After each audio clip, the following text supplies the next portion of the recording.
Hello, my name is Marcus. I'm the compiler of a collection of therapy quotes entitled 1001 Windmills of the Mind, a collection of advanced self-help quotes taken from a topic called the psychodynamic or the psychoanalytic perspective, which long ago, as I understand, is referred to by some, perhaps fitting, as philosophical medicine and narrative medicine. We just completed a 5-video special run on the work of Robert Firestone and company, his family, and so check that out. I thought that was pretty good. He has a thing called voice therapy, where he helps you, or he guides you to confront the voice of your inner critic and how to get it out of you, kind of thing, and then stop criticizing yourself. This whole exercise. We completed also, prior to that, a 7-video special run on scapegoating, interesting material. Prior to that, a 15-video special run, really excellent material by Joseph Barnett and his wife Tess Forrest. A lot of material there. We did 2 videos on empathy. There's a 3rd in the works. Today I'm going to lighten up a bit here. I'm going to take it easy here and just do a very simple, just a short, simple, elementary 101. Most people might know this thing about meditation and mindfulness. That's something new to me. I'm way behind on this topic here. But Lisa Firestone, the daughter of Robert Firestone, just mentioned, she mentioned this phrase, name it to tame it. Name it to tame it. And she explained that if you name something that your left hemisphere, your cortex, and it sends juices to your amygdala, all fired up, right? So it calms it down. It holds it, it contains it, soothes it. But really what it's doing is it's linking, and then you integrate it, and you want the balance of your brain where you can hold and contain the emotional stress of the amygdala. The amygdala is your trauma memory, your fear and anger, survival, danger, all that. So if you can name it, that's like a basket, like a holding. And then when you hold something, like a mother holding a crying baby, similar idea, it calms down. So we can calm ourselves down. If you can name it, you can tame it. Rumpelstiltskin. Rumpelstiltskin. If you can find the right word for what your sensations are, what your feelings are, you got to guess around, because the English language, unfortunately, is very muddled, extremely confused and judgmental with the feeling terms. Very simplistic. We're very impoverished with feeling vocabulary. And I looked around myself. Is there a good feeling vocabulary list? Is it even a dictionary of feeling terms? Zilch. A thesaurus? It's like, for example, I feel abandoned. Is that a feeling? You feel abandoned? It's kind of like a judgment if somebody abandoned you. Maybe they're just meeting their own needs, so you don't really feel that. You're kind of judging that they did something to hurt you. No. So even like a lot of these ED, Rosenberg makes a big deal about this. A lot of these adjectives with ED in it are not really feelings. But it's too simple to say I feel bad or I feel scared. Well, scared is okay, right? But you might elaborate a little bit. Like I feel eerily scared, or I feel ickily or pickly scared, or I feel nervously scared, or apprehension, or worry, or you got to guess around like that. That's a journey for everybody. It's a Rumpelstiltskin. That's my current understanding of the Rumpelstiltskin idea. Name it to tame it. If you can name it, if you can Rumpelstiltskin it, you can tame it and calm down your feeling. I prepared my umbrella and just blew away out here. It's about to rain here. Well, let me do this then. For thousands of years. Let's see. Okay, let me close it then. Hang on a sec.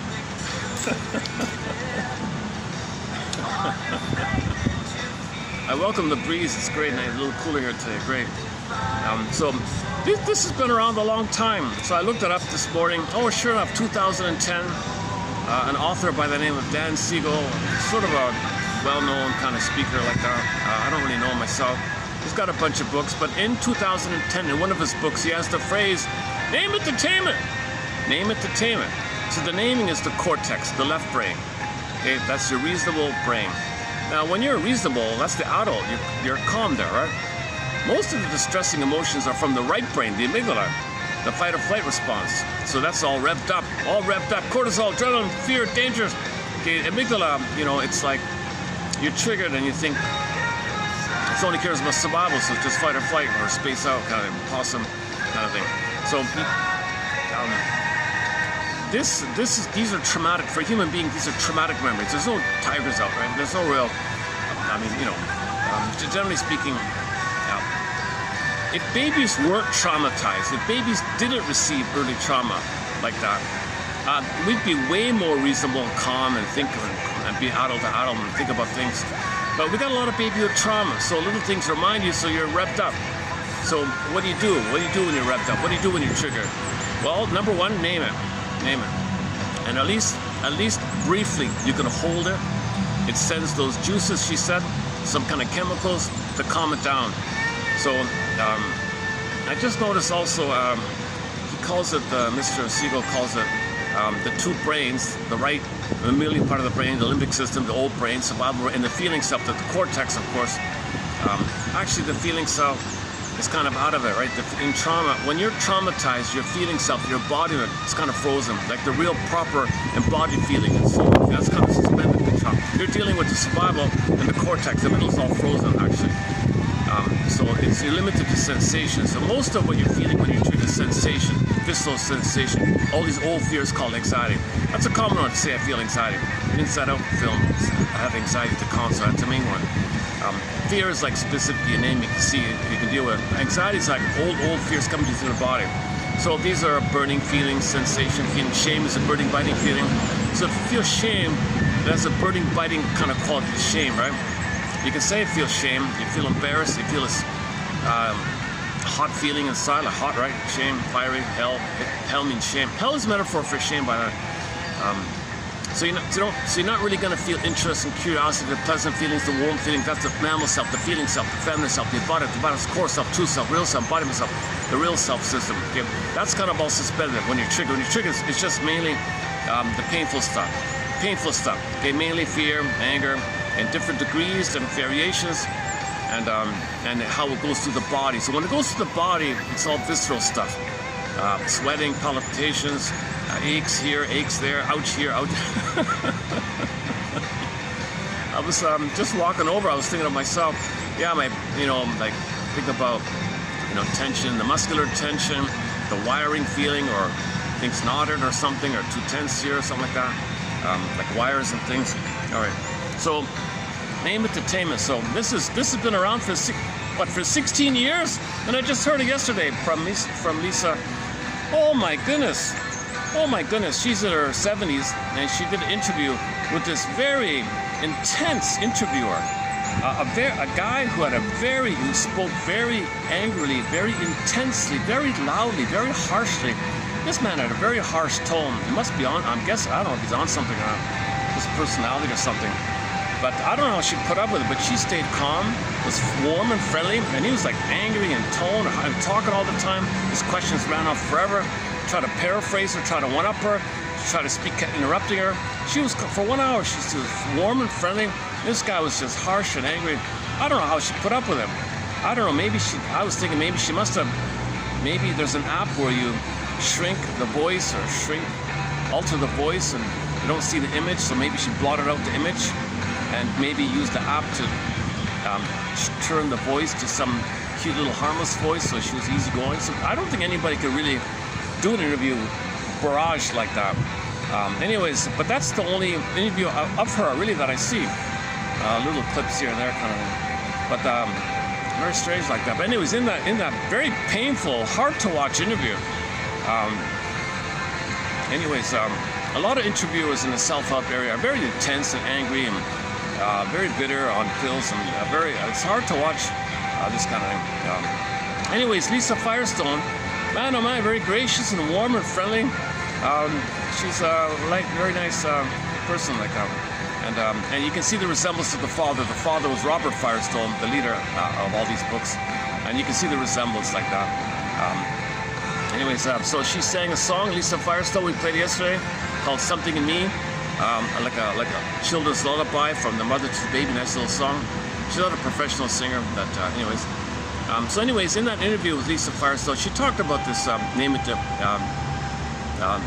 it to tame it, or if you can name it, then you can tame it. So I looked it up, like I just said. In 2010, a guy named Dan Siegel wrote it in one of his books. So what I want to do here is just maybe elaborate what others have said on it a little bit. I don't have the full story yet, so let's jump into that here today. Okay. Okay, so in reference to other people talking about this phrase, so it's a well-known slogan in the self-help community. So I'm not really familiar with the self-help, neuroscience, modern kind of things like that.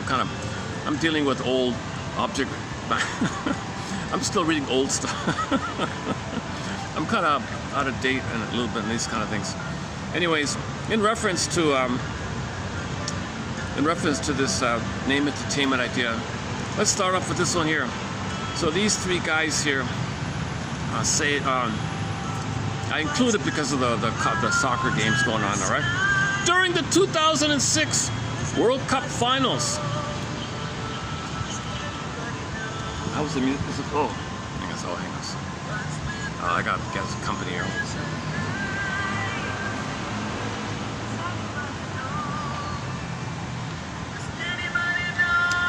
The staff have to do their rounds and routines. Sometimes they surprise me. Okay. During the 2006, I see. So now it's 2026. So that's like two cups ago. Is that it? I don't follow soccer. I'm not a sports fan, really. Okay. Anyway, yeah. I did watch the 92-93 Blue Jays series with Devon White, Alomar, Joe Carter,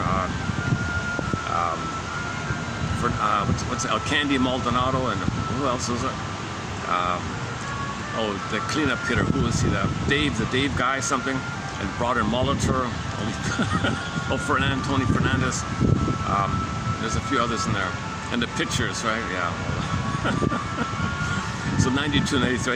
Everybody got swept up with the baseball and Toronto, 92, 93.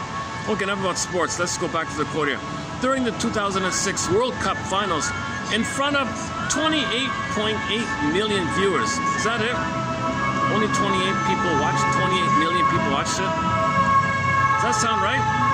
Seems maybe he means 200. Maybe he means 288. I don't know what it is. It says here, maybe it's a typo on my end, or anyways, it says here 28 plus million viewers worldwide. Okay, in front of all these people. Soccer star Zinedine, is that right? Zidane. Yeah, I've seen this name. So this Zidane guy, right? He lost control of himself and headbutted Italy's Marco Materazzi. What the hell? Zidane was ejected. You're out. You're ejected from the game. And France, which the team he was playing for, lost the cup. What the hell? Everybody's shaking their head. The incident led many to wonder, what was he thinking? Well, maybe he wasn't thinking. Zidane was experiencing what some people have called an emotional hijacking, or famously known as an amygdala hijacking. So this is the idea where you can't think, and your thinking is gone because your limbic system is flooded, your cortisol, and that's taken over, and your reasonable mind shuts down. Like when you're triggered, you don't think clearly. That's called the emotional hijack, amygdala hijack. It takes over like that, right?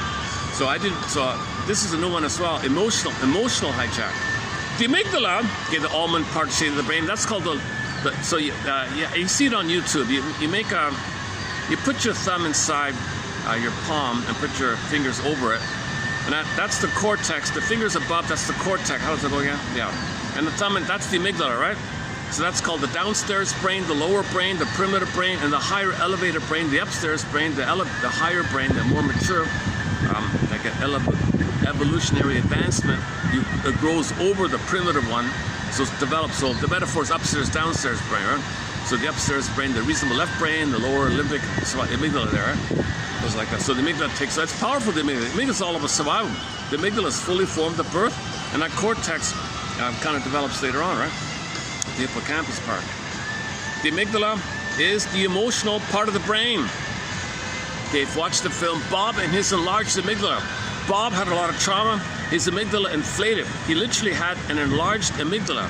His amygdala, the little almond-shaped part of the brain, deep in the brain, a little tiny almond-shaped thing, it puffed up with trauma to pump out all the cortisol, all the adrenaline. Bob was paranoid and either or, hypervigilant, hyper alert. He was acting like it's jungle. So just think about survival all the time. That's it. It interrupts his marriage. He insults women. He thinks he's paranoid. He's bigoted. Either or, my greed or your greed. It's kind of too simple. It's traumatic like that. We're not meant to be with this kind of either or simplistic. Humans are both and. We're complex, three-dimensional. No either or. Because when the baby's traumatized, he reverts to either or as a coping strategy. And when you're triggered later on, you say, I'm okay, you're not okay. I'm right, you're wrong. That's the either or like that. This is oppositional thinking, either or thinking. But he had a lot of that. And that leads to hang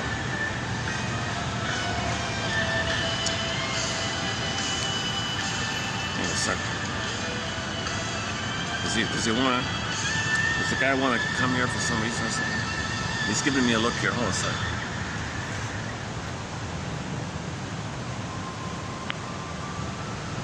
Maybe I'm in his way or something. Let me get out of the man's way here.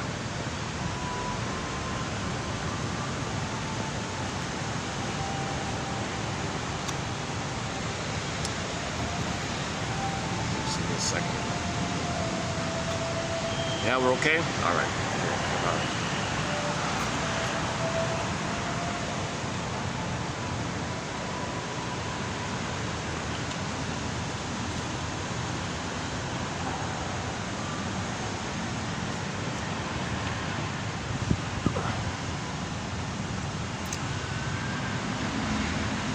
Where's the music? What happened to the music? Where's the music? Oh, there it is. Oh, yeah, okay. Yeah, Bob and his enlarged amygdala. So the wife had to take him to the doctor. Yeah, they found the metaphor was he had therapy and he was calm and reasonable afterwards. He shrunk the amygdala. Shrink yourself, in that case, was shrink your amygdala, soothe your amygdala, calm your amygdala. So now they didn't show you a therapy process, so it's just a simple comedy. So anyways, poof, he did therapy and he was reasonable.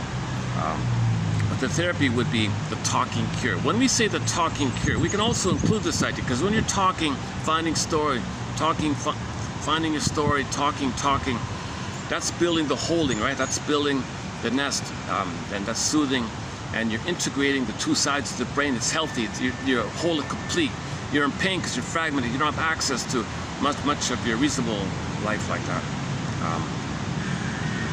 And you're meant to come from the cortex, which helps you know how to express, because you're in touch with your feeling self, your embodiment self, your feminine self, your true self. If you're in a survival place, the feeling self is frozen. So the amygdala co-ops, lassos in, hijacks the cortex to make rationalizations, to make excuses, think either or, and use simplistic idea. So your cortex is meant as the expression, the syntax, the communication of the feeling self, the embodiment self. But in trauma, that's frozen and you're back to survival, and the cortex is being misused like that. Because if you're in survival, you can't feel and be vulnerable, trust, and live and love, and be in the present, express your real self, and love and trust, and that's all frozen with trauma. But the hurts to be your survival, so the cortex didn't co-opt it like that. That's a amygdala hijack or emotional hijack. But your cortex is meant to be in service of the feeling self, the embodiment self. And the survival brain is just in the background, like it's an ancient primitive thing. It's just there for special momentary emergencies like that. You're driving a car kind of. That's not meant to be like, you're not meant to live 24/7 hyper vigilant, hyper alert, you know.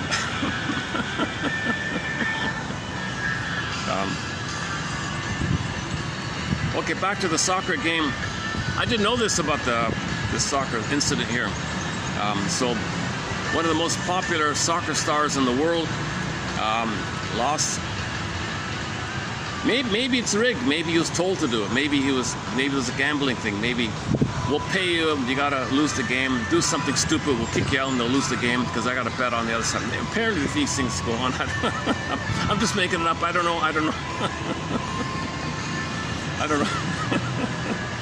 It does seem, based on the quote here, it does seem out of character why would a very advanced, skillful player like Pelé or something, he's kind of like one of those guys, I guess, why would he just, out of context, do something stupid like that, right? Anyways, so this author is not making that kind of reference here. But the way he's saying it makes me wonder, why did he do it? Why did Zidane suddenly lose his cool like that? Anyway, let's say he did really lose his cool. Let's say it was a genuine thing, and his amygdala flared up and he was triggered somehow. The other guy must have, so Marco must have done something to trigger. Maybe Marco reminds Zidane of his father or mother or brother or something in his family, or maybe it's some school thing. I don't know. Maybe Marco did something. Maybe taunted or provoked him, teased him. We don't know about it. Maybe there's some backstory. I don't know. What did Marco do to trigger? What did Marco Materazzi do to trigger Zinedine Zidane? Anyways, and Zidane ended up with his amygdala taken over, and when the amygdala took over, he headbutted the poor Marco guy. Okay, when a person is triggered or threatened, the amygdala can respond with a rush of stress hormones that can flood the body and lead to irrational actions like this one here.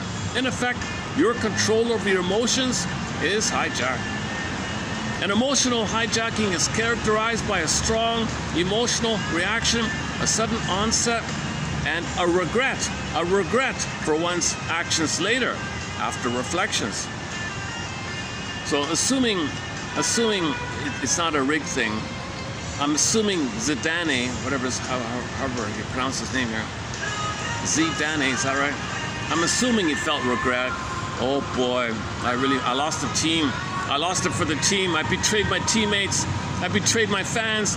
Oh man, just that one little thing. Oh man, oh man. And the money, and he lost money, and his friends lost money, and all the people that betted on him lost money. Or maybe he had a stake on the other side winning. I don't know. Well, maybe it's I don't know. I'm just kidding. I don't know. I hear these rumors about these kind of things. I don't know. Anyway, so these guys here say what you can do when you're triggered is, number one, ask yourself, am I getting in my own way? Am I about to get in my own way here? Am I about to get in my own way here? What am I thinking here? What's going on here? Okay, I'm feeling stuff here. All right, what am I feeling? Name it to tame it. Because if you name it to tame it, if you calm down, then you'll think better. And if you think better, you'll make better choices. So the idea is first calm down so you can think better, right? So that's what the next one's about here. All right. We may calm limbic, so limbic system firing by recruiting the left mode of processing. Okay, so you want to recruit. Hey, cortex, help, upstairs brain, help. So when you're triggered, you want to call your cortex, your thinking cap, your mid prefrontal cortex, your full cortex, your left brain, the thinking cap, all your advanced, help me, I'm flooded, my amygdala is flaring. Come on, cortex, come on, help me out here. Search for the words. Cortex is saying, you search for the words. All right, let's work together. Let's search for the words here. Is it this? Do I feel this? Am I feeling this? Is it that? Is it that? Now, Rumpelstiltskin, when you get it, then you calm down. So you just keep guessing, Rumpelstiltskin style. You can calm limbic firing by recruiting the left mode of processing. Naming an affect soothes limbic firing. We can use the left language centers to calm the excessively firing right emotional areas. The key here is to link left and right, not replace one imbalance with another. Yeah, that's a good point. So you don't want to get too much in that and never feel anything. And you don't want to only feel, not think. You need a proper harmonious balance. Think about the yin and yang symbol, the Tai Chi symbol, the yin and yang. Okay. Some kind of right brain, left brain interaction, kind of a flow. It's called experiential knowing. Okay, affect syntax. Moon, sun, night, day. Okay, what you feel, put words to it. The affects apprehension in your body, sensei. Syntax, what you comprehend, you can articulate and vocalize and symbolize. Oh, more people coming in. Oh, it's getting busier today. Well, let's go on. Your connection, that's number 3 here. All right. By describing your feelings, you link and integrate your left language mode and your right emotional mode. Two brains are better than one. Two brains, that's the slogan. Two brains are better than one. Left brain, right brain, two brains are better than one. You want both brains in harmony. Both brains getting, communicating. This integration helps balance both emotional dullness and dysregulation, creating emotional health and stability. This has been referred to by Siegel as name entertainment. By actually naming what you are feeling, you might notice that the sensations will calm, even just a little. And under these circumstances, every little bit helps. As your body calms, it signals the brain that you are not in danger, thus signaling the brain to stop releasing stress hormones to prep the body for fight or flight or freeze. In other words, for example, simply saying, I'm scared, man, I'm scared. So that's a common one, I think. People, when you trigger, that's the fight one, the flee one. You're scared, you want to run, I'm afraid, right? You see, if you're anger, underneath the anger is the fear. You first try to flee, but when you can't flee, you're cornered, then it's anger. So if you're angry, you want to see if you can unpack it to the fear underneath. But you might first say I'm angry, and then realize you're afraid underneath, right? Anger's the final pathway. Anger's like the most desperate, final, last-ditch pathway when you can't escape, when there's no escape. And then ultimately it's the space out one, the numb out, the freeze one, the pulsing one. Saying simply, I'm scared, that's going to be the common one, right? Or if it's anxiety, I feel anxious, anxiety, apprehension, worry. So if it's fear like that, you're scared. There are numerous degrees on the spectrum of the fear table. Mild anxiety, or moderate anxiety, or a massive anxiety, or annihilation anxiety, persecutory anxiety, abandonment. Okay, all these. Okay, so you got to fish around here for the right words here. But in this case here, simply saying I'm scared calms the amygdala and brings the conscious visionary thinking of the prefrontal cortex back online. Welcome back, thinking cap. We become calmer and can think more clearly. We are able to keep liberating without falling back into old matrix routines. So you don't want to keep repeating the neural circuit. The survival, remember, trauma creates a neural old matrix. You and the mother failed trauma, repeat. So something reminds you. So you repeat the trauma. So you look for symbols of mother, it fails. Mother rejected you, mother betrayed you, she failed you. Okay, so you look for symbols of her, fails again, betrayed again, failed again. So this is the old matrix of the interaction with the baby and the mother. Okay, when there's pain, you repeat, look for mother. But remember, there's no memory of that mother hurt you. You only have no time there. So you reach for mother, not knowing your mother hurt you. Love fugitive. The baby's a love fugitive from the love that he seeks. He's searching for the one that hurt him. He's searching for the mother who hurt him, not knowing mother hurt him. Thinks mother's amazing, but he's being hurt. So this is done through symbols, oral fixation, smoking, cigarette, gambling, promiscuity, and so on. And then I got a cycling funnel. You reach for something, the cookie fails. The cookie fails. So this is the old matrix. Now, if you can name your feeling under distress, I feel distress. I feel distress. I feel stress. I feel this. I feel cortisol coursing through me. I feel this chemical called cortisol running through me here. Help, help. Help, cortex. Find me the words. Rumpelstiltskin, what is it? What is it? If I say I feel cortisol, does that work? That doesn't work. I feel this itchy feel. I feel this burning, itchy feeling. Yeah, it's close to it. Yeah, you're getting closer, and you might calm down a little bit. That's a big help, right? Okay, simply saying I'm scared calms the amygdala and brings the conscious visionary thinking of the prefrontal cortex back online. We become calmer and can think more clearly, and we're able to keep liberating without falling back into old matrix routines. By naming the emotion, we can look at it more objectively rather than getting swept up into its energy. Yeah, so you're swept up, all right? When you're flooded with the stress, you're swept up. So if you name it, then you're more objective and you're not swept up. So this is, it sounds simplistic, but It's not easy to do, right? There's a whole branch called mindfulness training just for this, right? Naming and identifying the feeling sends calming neurochemicals. Oh, sorry, again. Naming and identifying the feeling sends calming neurotransmitters or chemicals through your whole body and tells the tiger to calm down. The amygdala, or however you want to say it. So this survival brain, if it's already in aggressive mode, you can call it the tiger, right? Or if it's flee mode, it's the frightened cat running away mode or something. I don't know. But anyways, actually, you know what? Yeah. So if it is a reptile, it's gonna lash out. If it is a lizard mentality, it's gonna lash out or run away, right? So lizards just eat or be eaten. So the survival brain has the slogan "eat or be eaten." Right? Humans are not meant to live like that. And you have a lot of humans out there saying, no, life is just eat or be eaten. If you're not at the table, you're on the menu. Eat or be eaten. We're plundering the planet. See, humans are in this kind of traumatized early on. We traumatize ourselves. A lot of people, we have EAS. We basically have EAS. If people out there are going along with eating up the planet as fast as we can, destroying the planet as fast as we can, this is an oral rage kind of thing. This is the eat or be eaten mentality. And we're in this mode. Okay, that's a separate topic. Open a door, call as above, so below. That takes 50 hours to run through. Not today. I'm a little tired today.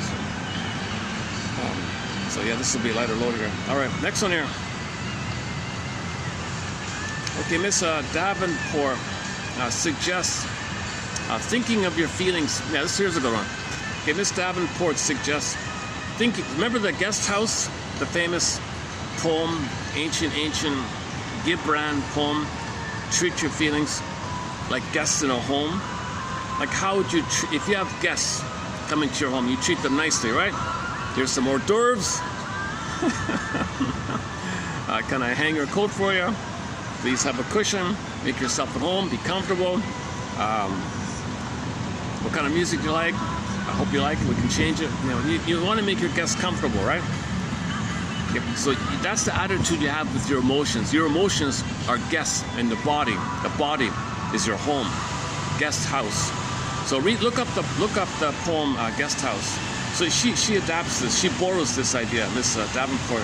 Miss Davenport borrows Gibran's poem and says and suggests thinking of your feelings as guests in your home by greeting them. Welcome, greeting, welcome guests, welcome, nice to see you again, long time, welcome, hi there, oh there you are, oh hi there, welcome, have a seat. By greeting them, greeting your feelings, and learning their names. Oh, welcome, oh I don't know you, what's your name? That's the out of point here. Gibran doesn't have that. So when your feeling comes in, it's a guest to your house and your body. Oh hi there, welcome, what's your name? Well, that's your job, you gotta find out the name. So find out the name of your guest. So just like your guest might bring somebody new and you don't know them. Oh, hi, what's your name? Welcome, have a seat. If you're a friend of Joe, you're a friend of mine. So what's your name? Oh, Joe also, okay, Joe. So you want to get the person's name, right? So just like with your emotions, if they're guests, and if you don't know their name, you want to know their name. What's your name? What's your name? Labeling emotions activates the prefrontal cortex, the rational part of the upstairs brain, and calms the amygdala. Okay, Davenport suggests borrowing the Gibran poem Guest House from long ago. She suggests thinking of your feelings as guests in your home. By greeting them all and learning their names, you can host a big gathering without getting stuck in the corner all evening with just one guest. I see. So in the cocktail party, you might be cornered by some bully, and he's very demanding, and you're cornered there. He wants your attention. Come on, talk to me. Don't go to blocks your path. Oh, so yeah, tell me. Oh, I know that. Oh, you're kind of stuck there. You don't want that, right?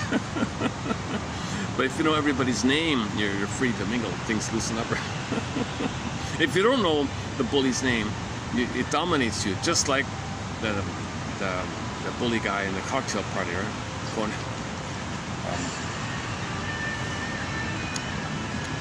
now stuck in the corner all evening with just one guest. The more you practice this kind of inner curiosity and graciousness, the more rationality and perspective become available again.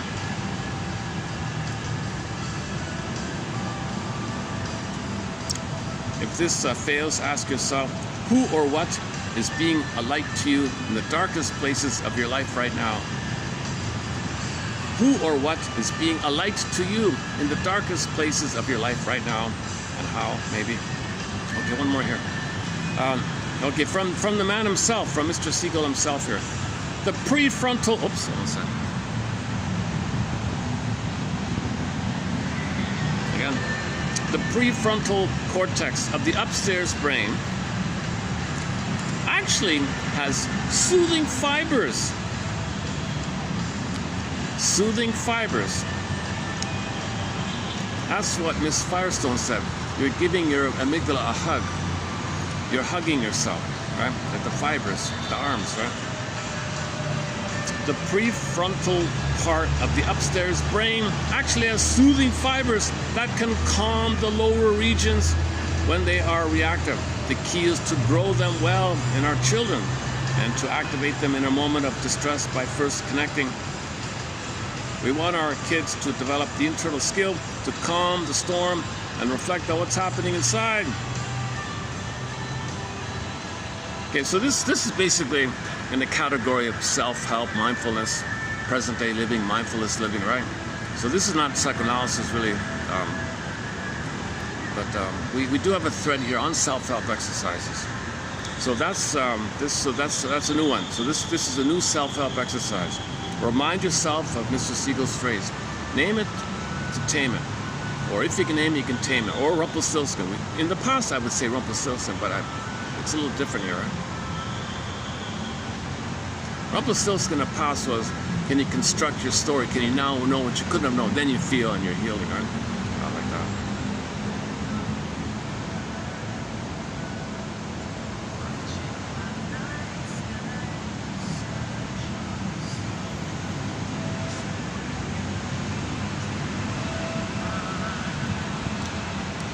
Okay, I'm thinking of just, I don't usually make such short videos, but today's a little exception here.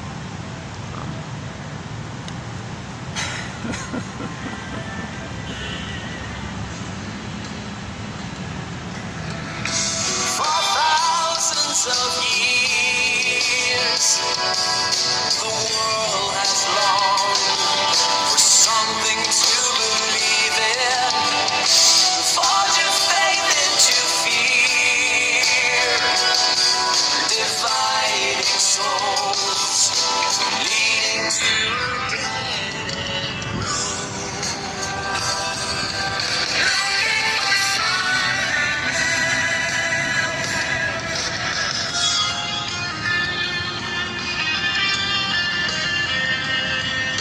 Actually, I have a couple of sort of miscellaneous loose ones here we can do here.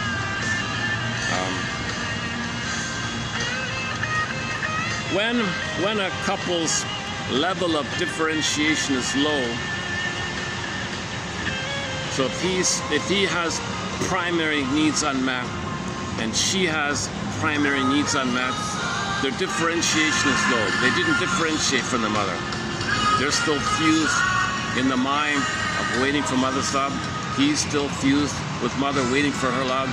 They're not differentiated. They didn't get enough love to be themselves. They're kind of fused like that. She's fused, he's fused, unmet fusion. That means when they get married, when these two get married, there are a lot of arguments. You need the more differentiation you have, the less the amygdala panics. Because if you're not differentiated and you turn to the other to be each other's mother, so to speak, and something doesn't work out, you trigger the big time. So you'd be arguing a lot. Then you do what's called the amygdala. So how do I go again? When a couple's level of differentiation is low, they mean psychological difference, mean individuation, separation from the mother. You're fused. When you're fused with the mother, the baby's fused with the mother. It's called non-differentiation. undifferentiation. When you feel safe, then you differentiate. This begins post 18 months. But if it's trauma prior to 18 months, then you're still fused in the mind. We're talking about the mind, the memory like that. So when a couple's level of differentiation is low, okay, so there's a couple collusion. They're in this painful collusion where they're married out of fantasy, but they can't really love. They're married, but it's like a fantasy, and they create some kind of system where they ignore each other, but they're together, but they don't love each other, but they're married. So they're more married to the fantasy that one day they'll get mother's love, it's not going to work, she does the same thing. So they're going to have this kind of competitive repetition where they hope for love from the other, it'll fail. She does it, he does it, he does it. It's this back and forth, painful collusion like this. And then, so they're not really parents like that. If a real kid comes on the scene, they can't be parents, so that's the end of this issue. When a couple's level of differentiation is low, every effort to develop an independent identity by one of the partners is perceived as a threat to the relationship. Yeah, so if one does develop out of sync alignment with the other one freaks out. You're abandoning me. Where are you going? So the one being abandoned is feeling the original abandonment of having no mother. In the early time, the baby had no mother, he'd perish. That's called annihilation anxiety, disintegration anxiety. I don't like Mr. Firestone's phrase, death anxiety, but oh yeah, Jesus Christ. But it's an incredible anxiety, so he'll be in a rage. His amygdala, oh my God, I'm gonna perish. A rage, so either he'll shut down and run away, freeze, space out, run away, go away, cold, shut down, or argue and fight. So it's more intense. The amygdala's kind of more intense like that, right? So if the couple are not differentiated and they do marry, they have a chance to grow together, develop together through a communicative process called making eye statements. So they got to learn how to. It's an opportunity for them to heal it only if they're conscious and learn how to make eye statements. If they don't make eye statements, and they're unaware of what they're going through, they're just going to trigger each other and have a collusion where, okay, I trigger you, then you trigger me. I trigger you, then you trigger me. And then they're repeating their failure and their rejection. And they create some kind of routine to keep them together to allow this thing to go on. For more on this point about the dysfunctional marriage, check out Tess Forrest in our collection. There's a very good essay on this issue where two OCD, an OCD man, an obsessive man, and an obsessive woman, like perfectionistic, pedantic control freak kind of people. He's like that, she's like that. So they're very orderly and their feelings are repressed. So they can't really love, right? So what they do is they have a kind of competition all the time. And in the nightmare, it was like a mummy, two mummies blurred up in an ancient 10,000-year-old mummy. And it was a royal couple. It's like a dream, like a nightmare thing. And they were fused. And then the man would sit up and she would sit down, and she would sit up, he would sit down. And that's their marriage. That's the emotionality of their marriage. They're dead, they're mummied up, they're dead, they've been dead, a lot of emotional deadness. And they're in one, what do you call it, casket, and there's two in there, like that. So she said that the emotional representation, because they felt like king. I'm right, no, I'm a king, I'm a king, I'm right. So they alternated in this competitive thing. So she would punish him with passive aggressiveness, and she would be victorious. He would be down. Then he'd be passive aggressive by not buying the thing, following through, doing the thing he's supposed to do. So he'd be victorious. So they have this battle like that. So in the nightmare, they had this thing just described. So Tess Forrest has a very good article about non-differentiation. If the couple's not differentiated, if they're both obsessive OCD control freaks, they're not differentiated. If they don't think properly, they don't think clearly, they take refuge in perfectionism and minutia and narcissistic perfection. She's perfect, I'm perfect, and it's easy. Things easily get chaotic like that. Not just OCDs. And her husband has a good one also about the hysterical and the obsessive. But Joseph Barnett, check out that one. He gave the talk in Mexico in 1969, but it's in print as well. Once again, Joseph Barnett, Tess Forrest, 15 articles discussed here.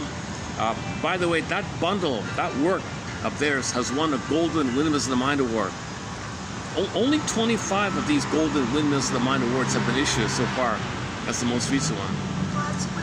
So that's exceptional material. Really gets the award like that. So that's those. They have no book, but if you put those 15 articles of theirs, 9 of his, 6 of hers, into a book. That'd be an amazing book. That'd be a great book. You got to dig around for their article. They're older art, the 60s and 70s. Man. Are we finished with this one here? When a couple's level of differentiation is low, every effort to develop an independent identity by one of the partners is perceived as a threat. So the relationship is a trigger, right?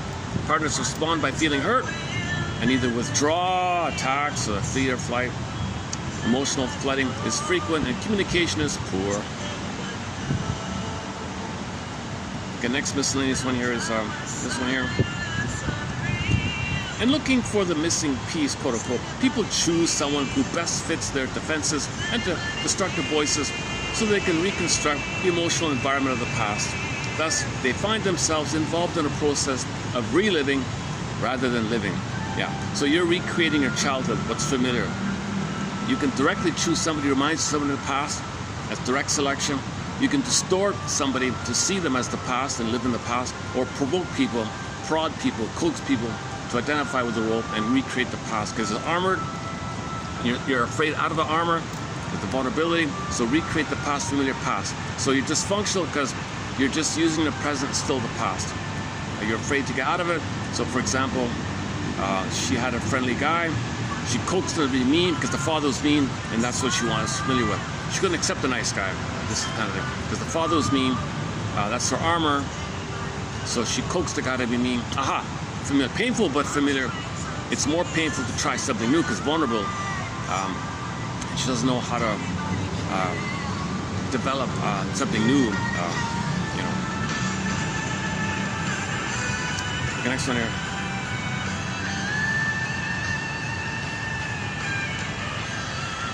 He used the criticism and judgment of others to move away from his own experience of painful feelings.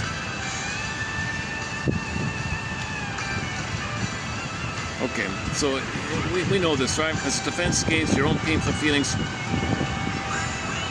Yeah. You externalize and project and express your anger at others. And anger at others is your cry for mother love in the past. Anger at others in the present is your unconscious childhood cry for mother's love in the past. Interpretation overcomes a defense and permits certain painful thoughts or feelings to come into consciousness. Yeah, same idea, name entertainment. So interpretation is a naming process. Similar idea. Okay, I did, okay, the rest of this, so what I'm doing is I'm reading a preview of 32. And the second half of 32 I've done already. So what I did here was the first half.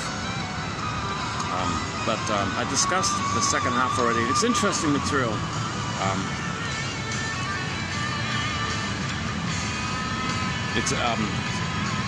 It's about this issue of forgiving your friend when they mean well.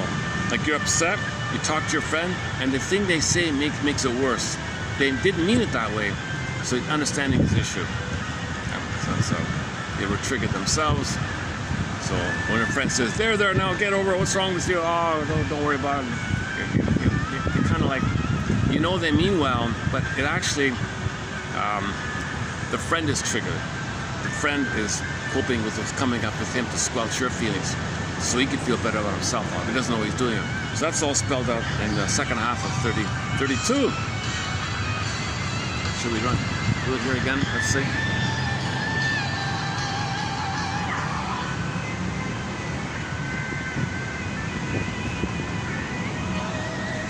I'll leave it for your reference. If you want my discussion on it, it's about a week ago we did it. It's about a woman named Joan. She's got a harsh inner critic. Her friend had a mishap at the office where she made a mistake, and the boss barked at her in front of everybody. The friend called her friend Joan for comfort, and the things that Joan said again and again and again, all those examples, it's kind of spelled out here. The conclusion was, it would have been better off for Joan to just say, boy, that sounds like a rough experience. Were you upset when he spoke to you like that? She said, I was really embarrassed when he said that in front of others. Would you rather have been spoken to more respectfully? Something as simple as that. So part of this, a very common part of this name entertainment idea, name the feeling. When you name the feeling, remember feelings animate or communicate and signal that an underlying need from childhood was unmet. So that helps a lot in the naming process. When you name it, it helps to identify that this feeling that you're feeling now means long, long ago as a child, you had a need for safety, secure attachment, warmth, tenderness, sweetness, reverie, connection, a chance to develop, a chance to be yourself, a chance to be seen, mother's soothing and reverie, mother's entrainment, mother's consideration, love and understanding. You had that need for mother's presence and looking at you in a mirroring, glowing way, loving way. Okay, play the song Something in Me by Miss Lisa Firestone, something like that. You had a need for those kind of, it wasn't meant you felt scared and angry. That's what's coming up now in the trigger. So if you're feeling something now, you feel scared because my need for love for my mother in those ways, you name it a little bit, wasn't met. And you might calm down. So that's a very common thing to the feelings of Mr. Rosenberg's main focus, the feelings and needs idea. So if you're triggered, he said, I wonder if I'm feeling such and such because my need back in childhood for such and such wasn't met. Is that what's going on? That's what's coming to me now, right?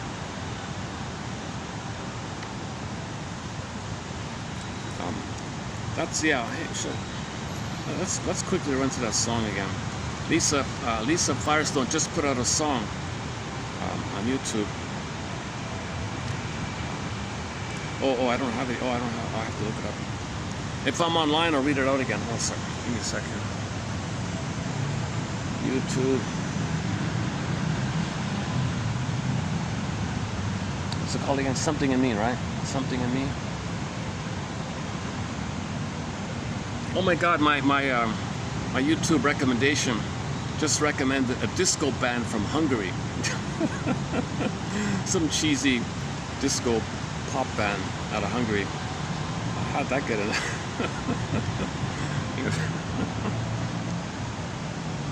Sort of a gaudy kind of typical. Hang on a sec. I mean, not too terrible. Their big hit seems to be something called "I Love You." I started to listen to it. Oh, it's okay. It's okay. Should we play it? I love you. Hang on a sec. Let's first do a something in me. Something in me. And then you got to go to Lisa. A very impressive lady. My goodness, how she handled that guy. Unbelievable. I don't know anybody who would have tolerated being exposed to that very toxic dialogue. Oh, there it is. Yeah, there it is. There. So there she is. There. She's the daughter of Robert Firestone, PhD in psychology, and she put out a lullaby for children. I played it yesterday, but let me just zip through the lyrics here. It's just a short of the song here. It says, so imagine a mother. So this is what babies need to hear. This is something babies need to, the attitude that babies want to internalize. When the mother gives love food to the baby, he internalizes, supports the self-system, the true system. Okay, mother's on the phone, he feels rejected, that supports his anger, attacking himself, that becomes the voice of his anti-system. You got the self-system, anti-system, and the voice anti-system is the critical voice. And that critical voice is both your mother's attitude and your anger to your mother attacking yourself. So this, the tools, which one? And one overlays the other, like the anti-libidinal ego, or the internal saboteur is made up of your rage, your mother rebounding in. It's an overlay of your self-system. If this point was covered in the past 5 videos, but just to do the song here, something in me wants you to see how beautiful you are. Something in you knows that it's true how beautiful you are. Or, variation, I see how beautiful you are. Something in you knows that it's true how beautiful you are. Like the snow that can't hide the grandeur of the mountain, and the rain which can't hide the color of the rose. There's a light in you that's shining through, like the night that can't hide the sparkle of the starlight, and the clouds that can't hide the sun's warm golden glow. There's a light in you shining through more than you'll ever know. Okay, I'm not reading it exactly right here. Let me try again. Something in me wants you to see how beautiful you are. Something in you knows that it's true, how beautiful you are.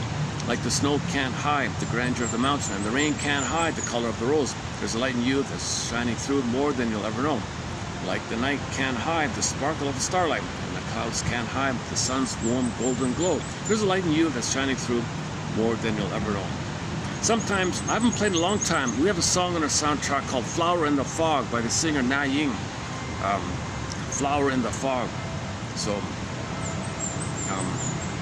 even though there's a fog there, there's a beauty under the fog. So it's an old pop song from the 80s, I think.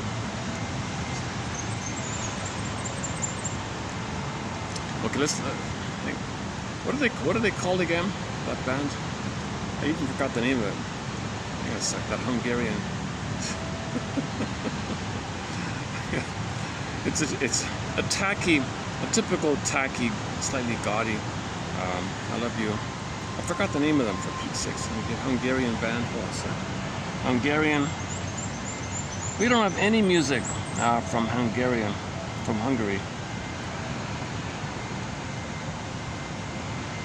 Might even be copyrighted. Okay, Neoton Familia. The band is called Neoton Familia, and they even have a live. They have a live one here. Should we play it? It might get it might be copyrighted. Hungarian disco.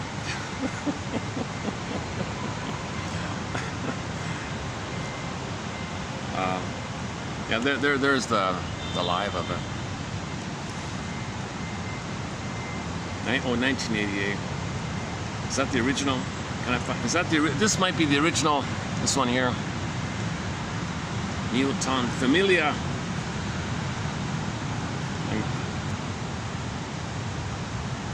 Hungarian disco music. All right. let's try a bit of it. Let's see.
Sátrat pont a kószaszél.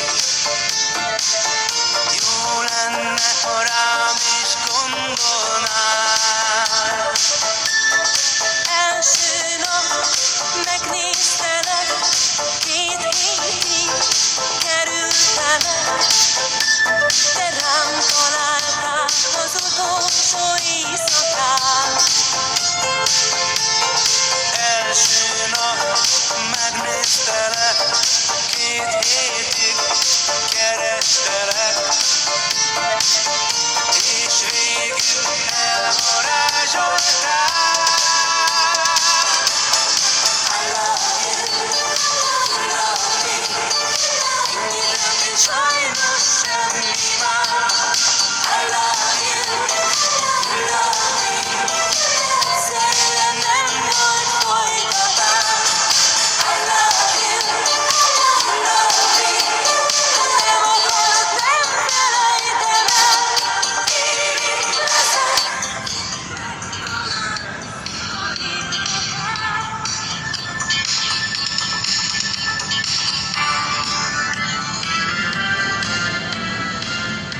Now, when adults say this, there's a confusion because a lot of adults say this. What they mean is transference love, called limerence, where they hope to relive their past in the present, get a better past, and they call that love. No, that's called transference love, where you transfer the past to the present, or see the present as a reliving of the past, hoping for a better past. So the person or present reminds you of somebody in the past, and you hope to get a better outcome for the past. And it's exciting in the beginning because the chemistry of the original time is blissful euphoria, so that's the honeymoon phase. So the fantasy bond that you're waiting and waiting for mother's love, timeless waiting, somebody reminds you, oh, there it is, love at first sight, Cupid's arrow, instant thing, right, sudden thing, just one look, just one look. That moment I saw you, I knew it, you know, it's like, whoa. So that's so-called I love you, but most of these songs refer to this falling in love. So falling means fall back to childhood, and you're falling in that need for love. And children will do anything to protect her, please mother, so there's a lot of pleading and begging and expectations and high hopes, and so there's non-differentiation there. So when somebody steps out of that, nobody can do that, so there'll be a lot of arguments like that. Versus regular love, there's a sense of differentiation, self-to-self, neutrality, person-to-person, companion love, where you share and have shared interests, grow together. Not shared interests in terms of it's like scapegoating a kid to feel better by yourself, to start not at somebody's expense. Shared interest of you get the idea, right? Doing things together in a fun, creative way, and you communicate. So there's open communication where you can share what's alive in you and make eye statements. Kind of like not some secret collusion. I don't say this, you don't say this, we'll make a deal, quiet, and do this. Not these kind of things. No. Anyway, so that's another topic, eh?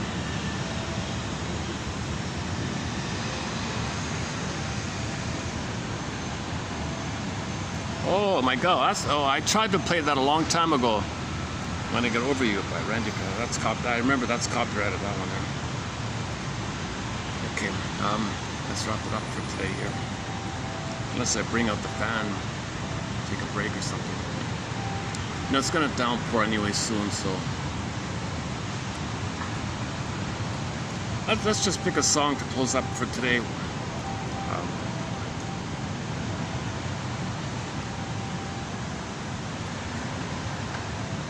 I didn't give my full amount, so I feel guilty, right? So if you feel guilty, you did nothing wrong, but you feel guilty. That means when your parents did something wrong, you internalize their guilt, and you feel guilty for doing nothing wrong. So I did nothing wrong here. I put out a short video. I thought, why am I guilty? So one thing about when you identify, internalize the things your parents say, you also, and do that to you. The way the mother speaks to you and the way the father speaks to you, you make it your voice and say that to yourself. Included in this process is how they feel that they don't want to know about the bad behavior on their end or hurtful behavior on their end. They might feel guilty, and you feel guilty yourself. So I noticed that myself. Like, I think a lot of people say this. They go to the shop, they don't want to buy anything, but if they go out without buying something, they feel so they buy something just to not feel guilty. You know. Sometimes I'll prepare material for the video, and I feel like I suppose let me put in more. You know, I feel like it's not enough. I feel guilty. Today's a bit like that. But I had a good stretch. I think I had a really good stretch of videos lately. Actually, overall, the past, I don't know, maybe 2 years have been a real good stretch of videos. So this channel is 6 years old. I struggled in the beginning. I would say the first 2 years was a real, I was stuttering a lot, just getting started. And then 1 and 2 and 3 and 4, making a little progress, still anxious. I'd say now, years 5 and 6, I'm speaking a little bit more quickly, more calmly. Still a lot of anxiety. Like I have not been, disclaimer once again, I have not been analyzed. I'm not a professor, counselor, no PhD, no MA, only have a BA. I'm the compiler. I post 10 quotes in each video. Like today, how many is today? Let's see, 32. Well, using the 90-10 rule, hoping that one, let's see. So we got 1, 2, 3, several parts. Okay, 4, 5, 6, 7, and this one is several parts. 8. Okay, so we only posted 8 here, but the last one is sort of half the page, several parts there. So if we post 8, so today we posted, well, this is preview of 8 quotes. So 3032 has 8 quotes in it. My hope is that one of these 8 quotes will be of interest. Curiosity, empathy, and understanding. And there's your CEU. CEU, curiosity, empathy, and understanding. The understanding and the empathy will soothe your amygdala, of course. The story and the naming will soothe your amygdala. It sends juices and threads and holds it.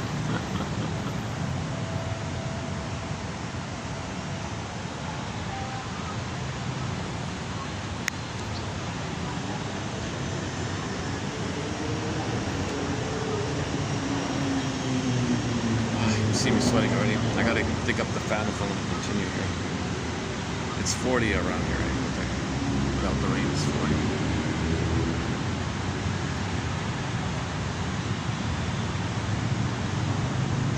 Zin. Oh my God, 26. Okay, I'll look it up later. This famous thing. So sports, there's a lot of dopamine, right? You're chasing, get a point. You get a point. Ooh, you get a point. Status. So when you status, you feel safe, you get a point, you get status, you feel safe. When you feel safe, you get serotonin. Dopamine's chase. So when you're running, to get the point, okay, dopamine for the chase, serotonin from the catch. The catch is status. When you get status, you feel safe. When you feel safe, you get serotonin. You want safety, you want serotonin, you want status. So the dopamine is the hope for that. So you're running all excited, and everybody's watching, you're all excited, that's dopamine. Go, get the point, yes, I'm safe, aha. I'm going to win the game. I'm going to get the trophy. That's status.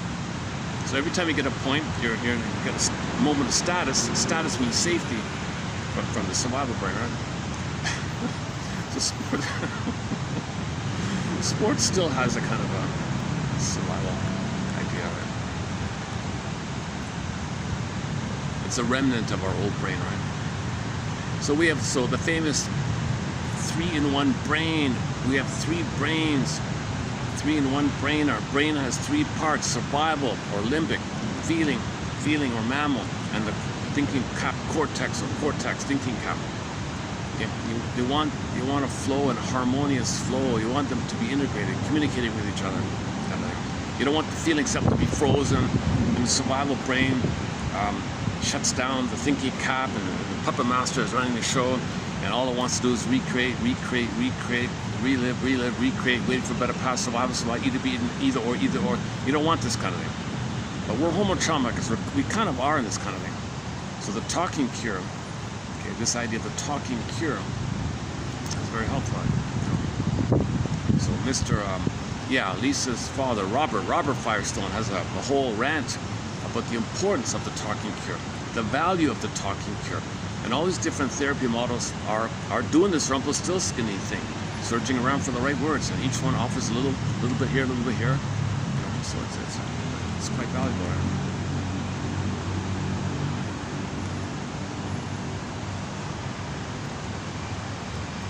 Lloyd DeMoss says you gotta heal this thing between the mothers and the daughters. So the huge healing shift will take place. The age of Aquarius will begin. First, the age of awareness, age of self-knowledge. That leads to mothers singing lullabies to their daughters, because the daughters are key here. If their daughters are loved, when they grow up, they'll love both their children. So it starts with the mother and daughter. We live in a matriarchy. The patriarchy idea, no, the guys are just puppets. The guys are proxies for what the women are creating. Men are created by women. Women have all the power. Yes, men have the muscles, but women give life. Okay. Babies are totally passive and dependent in the belly for 9 months. Okay, 18 months afterwards, nursing that whole time, 9 months, okay, plus 18 months. Jesus, right?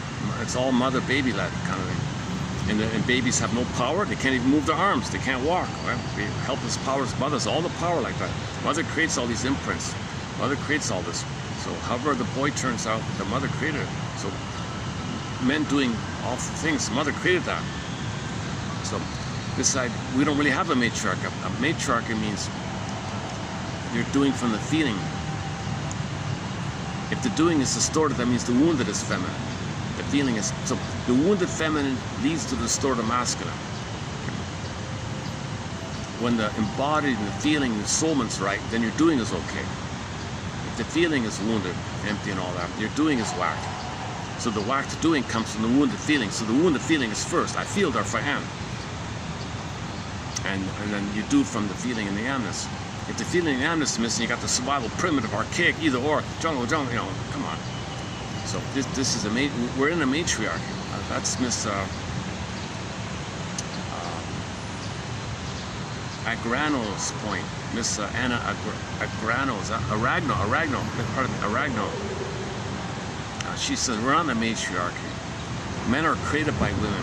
Heal the women, and when women are healed, they'll love their children, both boys and girls, and the boys will do healthy things, the girls will do healthy things, and then we enter the age of Kumbaya, Aquarius, like that. But before we get to this kind of place, we need what Reuben Fine says, the age of self-knowledge.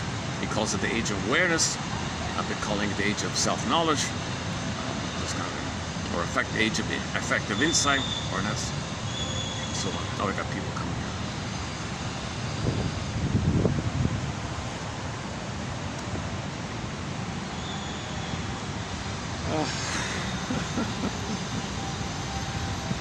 I'll probably take a day off tomorrow, yeah.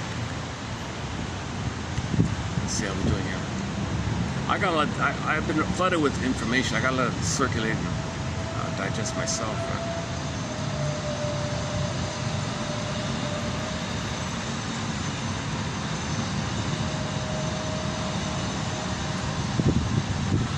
See yeah. There's a lot of information about mindfulness. I'm so behind on it. You know, like accept what you're feeling. Welcome the guest. Name the guest. What's your name? Welcome. Have a seat. Welcome. Just allow it to be there. You know, naming it is important. See, when you name it, then you can think about what's going on about it. Like first you name it, that calms you down. Then you can think about what's creating all this issue, what the trigger is about, what the antecedent is about. Then you can think about psychoanalysis, the theories like that. Differentiation, non-different, primary needs met.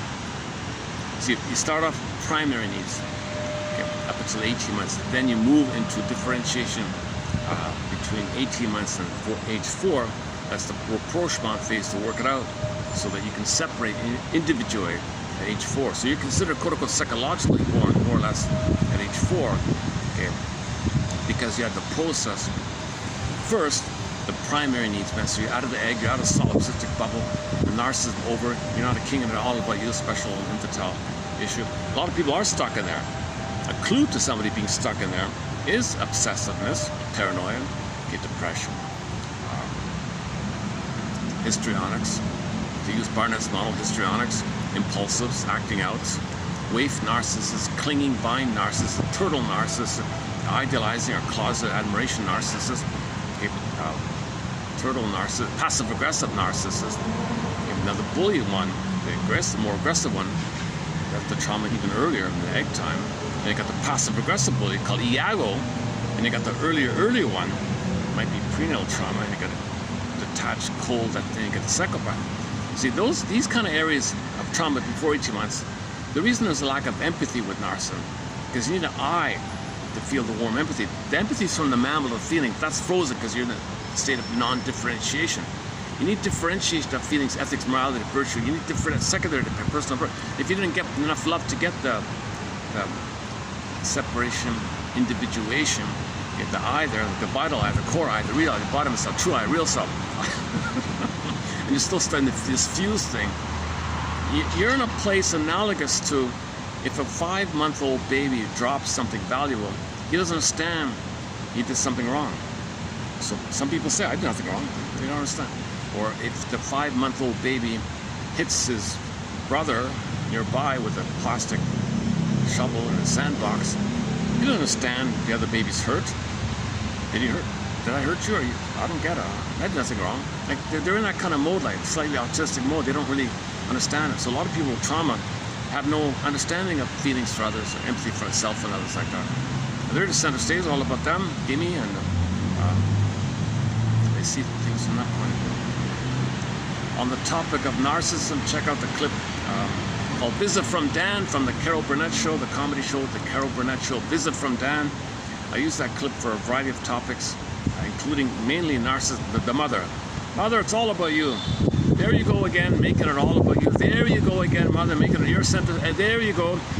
My husband just left me, I'm paying you, and here you are complaining about him, making it all about you. So the mother would twist every situation, warp around every situation to make it about her, spotlight on her, center stage about her. She's the victim, she's the poor one. The daughter just lost her husband and all, and the mother says she's the victim, like that. There you go, he did it again, did it again. That's a great clip.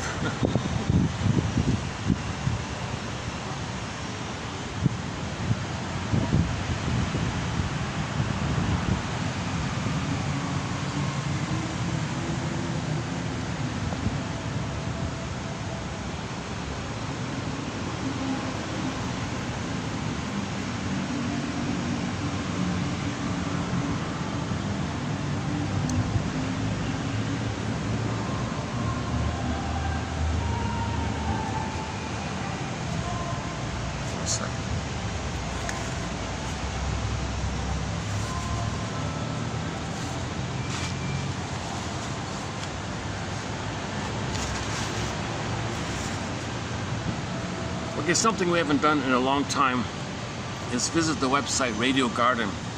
Let's visit the website Radio Garden, and when a fun song comes on, I'll wrap up this video, this short video today, with that song. Some of it's copyrighted, so may not get through. Let's see how we go. Whenever I visit Turkey, oh my God, I get really lucky with Turkey. Oh, let's go to Hungary. Let's try Hungary. Just for fun here. Radio Garden. Hang on a sec. R-A-D. There we go. Radio Garden. Now, this is a great web. If you're not familiar with this website, check it out. It's a lot of fun. You get thousands of little green dots, and when you move the circle cursor over the green dot, you get to hear the radio, that radio station that the dot represents. Like, for example, this is Turkey here, in the city of Fethiye, I guess. And you just move the cursor and you can hear the radio there.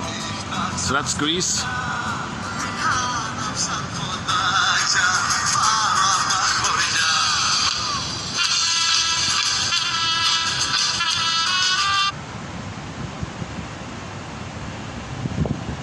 France.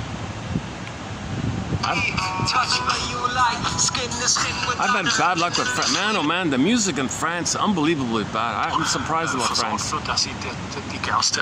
Germany's okay. Where's Hungary?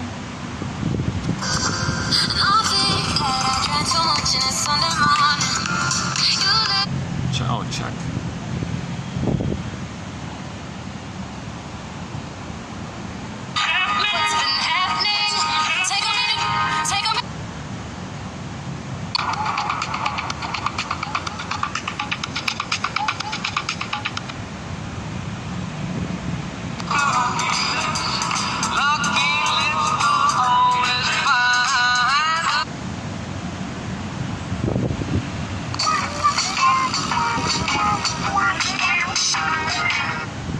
Oh, here, Austria, okay. Getting closer.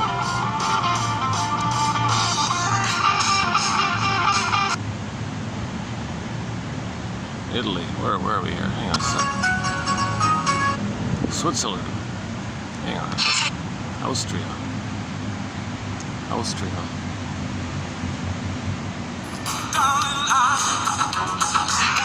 Europe, man, oh man, I'll tell you, they play a lot of techno nonsense in Europe.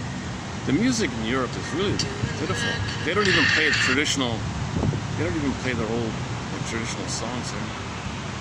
What's this?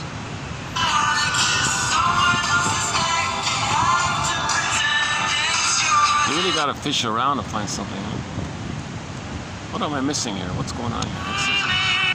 Slovenia.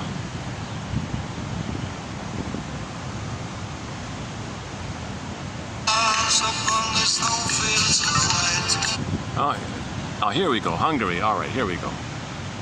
Let's see if we can.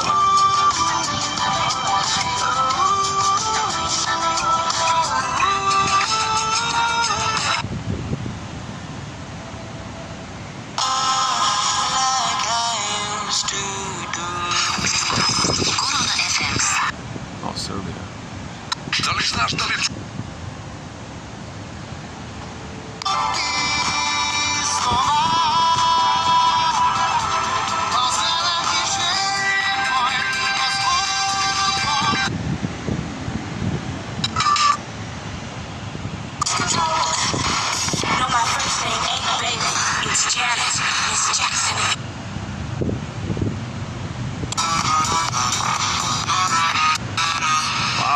Really bad luck here today, my goodness.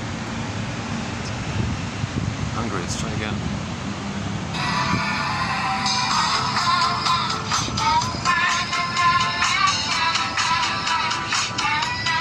That sounds familiar. Wow, eh? Oh my god. Once in a while I have this, usually I get lucky. Let's try it.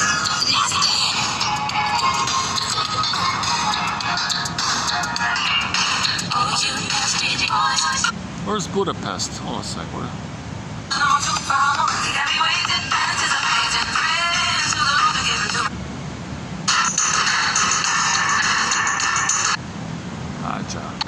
Ez alapján történt. Serbia. How do we get there? Tamasi. Come on. Okay, here we go. És mire számíts, mondom erről a részleteket? Elvisznek az információk reggeli.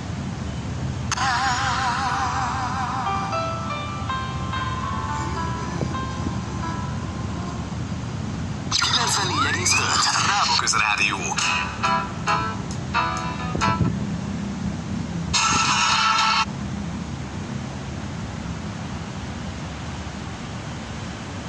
Pax.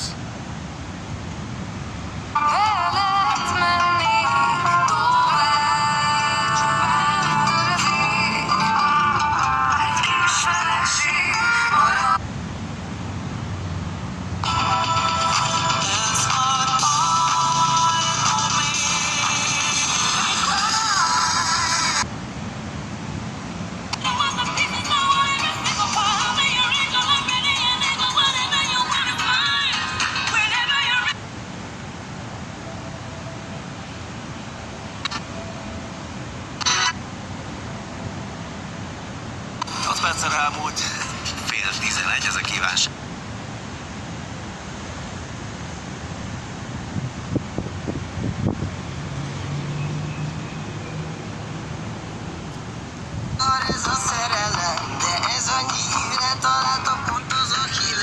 Okay, let's go to Turkey. I give up.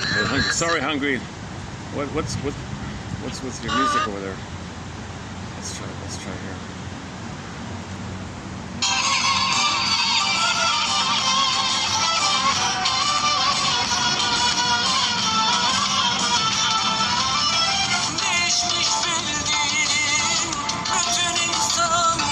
Okay, close enough. Let's wrap up with this one here. Okay, your mission, submitted for your approval and consideration, should you choose to accept it, is to visit page 32 and read this bit about name entertainment, and then of course to practice it in your life. And when you're triggered, notice your sensations, notice whatever's going on in the body, and see if you can find a name. It could be a name, an image, a sensation, a metaphor, an abstraction. Allow it and just fish around and do a Rumpelstiltskin. You'll know you succeeded if you feel calmer a little bit, right? Submitted for your approval and consideration. Thanks very much. I'll see you in the next video.